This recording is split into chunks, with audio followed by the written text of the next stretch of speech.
আমি আজকে আপনাদের সাথে শেয়ার করব বাচ্চাদের জন্য আমি কিভাবে স্যান্ডউইচ তৈরি করি। আমরা অনেক সময় বাচ্চাদেরকে বাইরে থেকে স্যান্ডউইচ কিনে দিই, চাইলে আমরা খুব সহজে ঘরেই তৈরি করতে পারি মজাদার স্যান্ডউইচ বানানোর জন্য আমি এখানে নিয়ে নিলাম 4 টুকরা মাংস, সাথে দিয়ে দিলাম 1 টুকরা এলাচ, 1 টুকরা দারুচিনি এবং কয়েকটা গোলমরিচ, আস্ত গোলমরিচ, সাথে দিয়ে দিলাম 1 চামচ আদা, 1 চামচ রসুন বাটা এবং পরিমাণ মতো লবণ।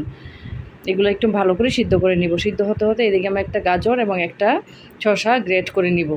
গাজর এবং শসাগুলো গ্রেট করে এইভাবে পানিগুলো ভালো করে চেপে নিতে হবে। আমার গাজরটা গ্রেট করা হয়েছে, আমি ভালো করে চেপে নিচ্ছি যেন পানি না থাকে। তারপর আমি শসাটা গ্রেট করে নিচ্ছি, শসাটাও গ্রেট করে চিপে নিতে হবে, কোনো রকম পানি যেন না থাকে, ভালো করে চিপে নিতে হবে। এবার আমার মাংসগুলো সিদ্ধ হয়েছে, এবার মাংসগুলো আমি ঝুরি করে নিব।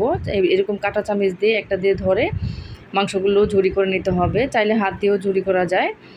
এভাবে আমার মাংসগুলো ঝুরি করা হয়েছে। এবার আমি ফ্রাই প্যানে একটুখানি ঘি দিয়ে পেঁয়াজটা এবং মাংসটা একটু ভেজে নিব। অনেকেই কাঁচা পেঁয়াজ খেতে চায় না, কাঁচা পেঁয়াজের গন্ধটা পছন্দ করে না, এই জন্য আমি একটু হালকা একটু ভেজে নিচ্ছি। সাথে দিয়ে দিলাম একটুখানি গোলমরিচের গুঁড়া এবং একটুখানি লবণ।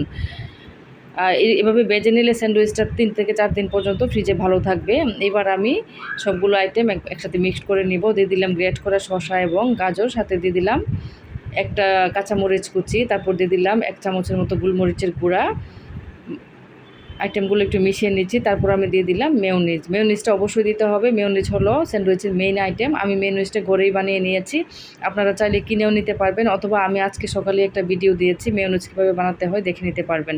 এদিকে আমি 4 চামচ মেয়োনিজ এবং 2 চামচ টমেটো সস দিয়ে একটা সস তৈরি করে নিয়েছি স্যান্ডউইচে দেওয়ার জন্য। আমি এখন ব্রেডগুলোর সাইড কেটে নিচ্ছি স্যান্ডউইচ বানানোর জন্য। এভাবে সাইড কেটে বানানো যায়, অথবা চাইলে সাইড না কেটেও বানানো যায়। আমি দুইভাবে আপনাদেরকে দেখাবো স্যান্ডউইচ বানিয়ে। এখন আমি সসটা লাগিয়ে নিচ্ছি ব্রেডে, তারপর দিয়ে দিলাম বানিয়ে রাখা সালাদটা ভালো করে ছড়িয়ে দিতে হবে পুরাটা ব্রেডের উপরে। তারপর আরেকটা ব্রেড দিয়ে একটু চেপে নিতে হবে যেন একটার সাথে আরেকটা লেগে যায়, তার মাঝখান দিয়ে কেটে নিতে হবে। হয়ে গেল আমার মজাদার স্যান্ডউইচ। এই স্যান্ডউইচটা বাচ্চারা অনেক বেশি পছন্দ করে, একদম সফট হয়ে থাকে। আমি আরেকটা স্যান্ডউইচ বানিয়ে আপনাদেরকে দেখাচ্ছি।